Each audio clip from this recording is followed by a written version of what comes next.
YouTube channel again. So guys, in this video we will see how to use LDPlayer Emulator. So guys, if you want to use the LDPlayer Emulator, so installing the LDPlayer on your PC, so open your web browser and navigate to the official LDPlayer website. Click the option of download and locate the download executive file, then select your preferred installation path or use the default location. Click install and launch your player once it is finished.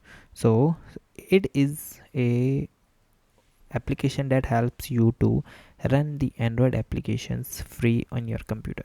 So open your system folder app on the LDPlayer, tab on the option of Play Store and sign in with your Google credentials. Use search bar to find the app and the game that you want to install. Then guys, click the option of install and wait for download to complete.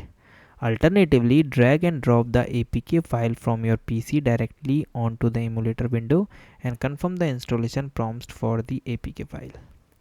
Then configure the performance setting. So guys, click the setting icon in the top right corner of the LDPlayer and navigate to the advanced tab in the setting menu. Adjust the CPU core and the RAM based on your PC specification. Then choose your desired frame rate, usually 60 to 90 for the games. For some specific setting, explore the game setting tab if available and save and restart your LDPlayer for change to take effect. Then setting up key mapping and control. Enhance your gaming experience by customizing keyboard and mouse control for your favorite titles. So launch the game with the LDPlayer that you wish to key map.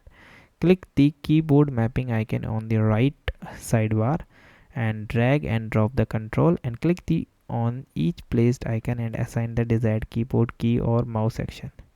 Adjust the size and sensitivity of virtual joystick or D-pads.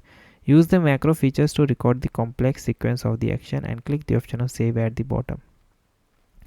If it is a window specific optimization, so ensure your window defender wall allow the LDPlayer for the optimized performance and set the LDPlayer process priority to high in the task manager for the better resolution allocation.